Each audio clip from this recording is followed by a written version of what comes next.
네, 두 번째 발표는 중장년 당사자에 대한 접근과 지원을 중심으로 오산종합사회복지관 양미나 과장님께서 준비해 주셨습니다. 똑똑 당신의 마음 문을 두드립니다. 어떤 이야기일지 들어볼까요? 힘찬 박수로 맞이해 주세요. 네, 안녕하세요. 고립가구 발굴 및 지원 중장년 사례 발표를 맡은 오산종합사회복지관의 양미나라고 합니다. 먼저 그 발표에 앞서서 11월 수행기가 워크숍이 있었는데요. 전국의 20개 기관 종사자분을 만날 수 있었습니다. 만나서 쉬는 시간이나 토론 시간, 그리고 밥 먹는 시간, 여러 시간마다 고립가구를 어떻게 더 잘 발굴할 수 있을까? 다 어떻게 더 지원할 수 있을까? 이런 상황에선 어떻게 하면 좋을까를 절실하게 고민하는 그런 모습들을 만날 수 있었는데요. 그렇게 해서 전국에서 고민하는 사회복지사들과 연대하고 함께 활동할 수 있는 것에 정말 간절함이 우리 모두에게 있구나라는 마음을 느끼면서 또 이렇게 고립가구 지원을 위해서 서울시복지재단과 공동모금회에서 전폭적으로 지원해 주시는 부분에 있어서 감사 인사 먼저 드리고 싶습니다. 사례 발표하는 것이 개인적으로는 굉장히 긴장되는 부분인데요. 각 지역에서 각자 각 기관에서 열심히 하신 것들을 그리고 잘 먼저 고민했던 것들에 대한 노하우를 함께 공유하는 부분이겠구나라고 생각해서 나름의 책임감으로 열심히 발표해 보도록 하겠습니다. 네. 간단하게 소개를 하자면 오산종합사회복지관의 과장인데요. 그 고립가구 발굴 및 지원에 대한 사업을 하면서 내가 생각보다 소심하고 고민이 많구나. 넘어지고 일어서고 고립가구를 발굴함에 있어서도 고민이 많아지는 순간인데 그래서 스스로에게 양과당이다. 뭐 이렇게도 닉네임을 짓기도 했습니다. 오산종합사회복지관의 그 고립 예방 발굴 지원 히스토리를 말씀드리면 2020년도에 지역 조사를 시작으로 2021년도에 지원 사업에 선정이 되었고요.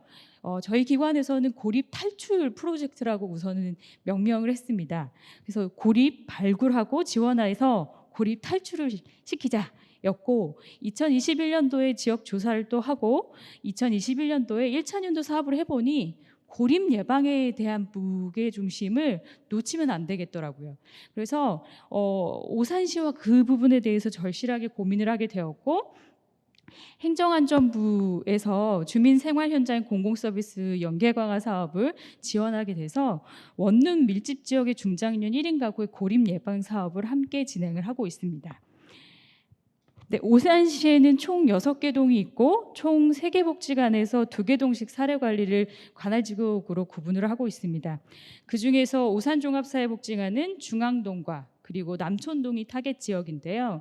우선 공동모금의 지원 사업을 시작하면서 처음 계획서를 낼 때부터 여러 연구들을 기반으로 했습니다. 중앙동과 남촌동 전 지역을 타겟으로 하기보다는 우선은 고립가구 있을 경우에는 오산시 전역으로 발굴과 지원을 하되 발굴에 대한 활동을 타겟팅해서 진행을 해보자. 특히 주거 밀집 지역, 특히나 취약 주거 밀집 지역으로 포커스를 시작했습니다. 중앙동 같은 경우에는 1차년도에 이 빨간 블록인데요. 기본적으로 30년 이상 된 시장 골목 주택부터 들어가서 집중 공략하자. 집중 공략하고 2차년도에는 2개 구역으로 원룸 단지를 2차년도에 타겟으로 하기 시작했습니다. 남촌동의 경우에는 저렇게 큰 남촌동 지역이죠. 중간에 보이는 지도가 큰데요. 그 중에서도 빨간색 부분이 1차년도, 노란색 부분이 2차년도로 이렇게 타겟팅을 해서 들어갔습니다. 그 이유는 중장년 가구가 취약 주거 밀집 지역에 거주하고 계실 분 있었고 발굴뿐 아니라 주민 만남, 관계 맺기 프로그램, 자원 연계를 하기 위해서는 초지역화해서 밀집으로 들어가는 것이 저희 지역에는 맞는 상황이더라고요. 그렇게 진행을 해보니 남촌동 지역만 봤을 때 저 빨간 블럭 안에서 활동단위, 부동산 또는 식당, 교회, 고시텔이 저 가운데 있는 빨간 글자로 되어 있는 숫자로 연계가 되었고요. 공간이 개방되고 주민축제와 발굴 같은 경우에는 8케이스가 1차년도에 생겼었습니다. 그리고 이 후속 작업으로는 고시텔 네트워크 구성을 모임을 이제 구성하게 되었고 정기적인 네트워크를 계속해서 진행하고 있습니다.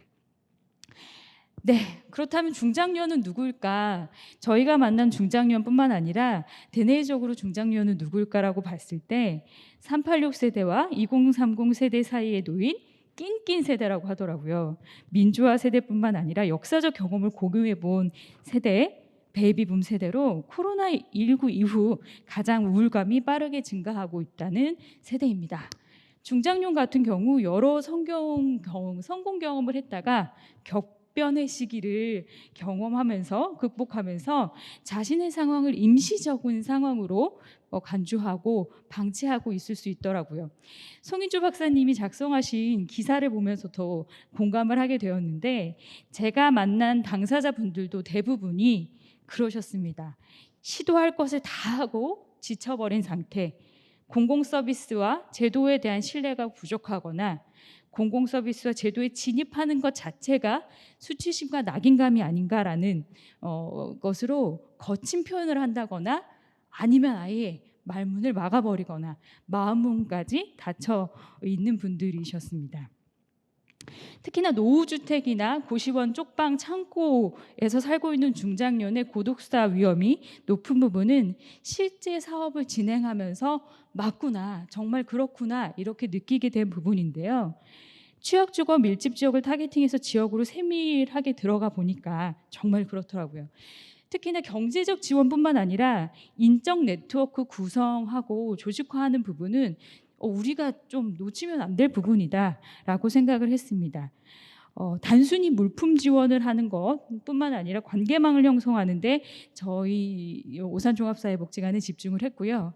그래서 관계를 형성하고 이웃과 함께 중장년의 마음의 문을 열게 하는 다양한 방법을 고민하게 되었습니다. 그렇게 해서 다양한 시도를 하게 됐는데 고립 당사자의 굳게 닫힌 문을 어떻게 열 수 있을까? 주민활동단 주민분들과 함께 같이 고민하게 되었습니다. 주민활동단 분들께서 제안해 주시더라고요. 주민들에게 편지를 써보면 어떨까요? 손편지에 정성을 담아보죠. 좋은 아이디어였어요. 낯선 사람이 갑자기 찾아와 문을 두드리는 행위 자체가 간혹 되게 긴장감을 유발할 수 있겠다라는 생각에 편지를 써보자라고 생각을 했고, 발굴 활동을 하면서 지역을 돌아다닐 때 독촉장이 많이 쌓인 곳이나 활동단 그 독촉장이 많이 쌓인 곳에 활동단이 편지를 쓰거나 고시원에서 외부인과의 소통이 없으신 분들에게는 고시원에서 생활하시는 분이나 고시원 관계자분들을 통해서 포스트잇으로 소통을 시도했습니다. 그렇게 시도하면서 다양한 중장년 고립 당사자분들을 만나게 되었는데요. 다만 하나 말씀드리자면 한 번에 열린 곳은 없었습니다.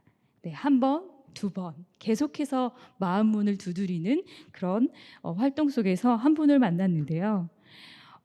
만난 분은 이별별님입니다. 고시원에서 사는 40대 남성 이별별님도 그러했는데 월세가 몇 달 밀렸고 연락처도 없고 아예 얼굴을 보여주지 않은 상태에서 월세가 밀리다 보니 고시원 관계자와 마주치고 싶지 않아서 새벽에만 나와서 끼니를 때우시는데 고시원에 있는 준비된 김치와 그리고 밥으로만 2달을 지내셨다고 합니다. 새벽에만 잠깐 나오는데 극도로 대화를 꺼리셨고요. 그 고민을 주민활동단인 고시원 사장님과 사회복지사가 머리를 맞대고 하게 되었습니다. 어떻게 마음문을 열게 할 수 있을까? 포스트잇으로 그러면 간단한 안부부터 여쭙는 건 어떨까요? 서로 소통하게 되었고, 식사는 하셨나요? 아침 저녁으로 춥네요 등 다양한 안부를 여쭙는 과정이 지났고 한 달이 지났습니다. 그리고 문이 열렸습니다. 고시원 사장님께서 기쁜 마음으로 연락을 주셨더라고요. 대화를 하게 되었다. 누구보다도 기뻐하셨습니다. 그렇게 대화를 시작한 이별별님은 가족은 외국에, 친척은 접촉을 피하고 있었고 혼자 살고 계셨습니다. 건강 상태가 안 좋은 상황에서 고시원에서 제공되는 밥과 김치로만 2달여간은 생활을 했다고 합니다. 회사는 도산했고 일용직으로 경제 활동을 유지하고 있으나 건강 악화와 카드빚으로 인해서 어려움에 마음 문을 굳게 닫아 놓으신 거죠. 방세가 밀리다 보니까 고시원 사장님의 눈을 피해서 새벽에만 활동을 하셨고요. 누군가에게 자신의 이야기를 한다는 것 자체를 굉장히 꺼려하시던 이 별별님께서 마음 문을 열어주신 데에는 고시원 관계자, 주민활동단의 역할이 꽤 컸습니다. 공감형 대화와 신뢰를 쌓는 과정, 꾸준히 관심 갖고 관계 맺기, 복지관에서는 과하지 않는 느슨한 인사와 관심을 표현했습니다.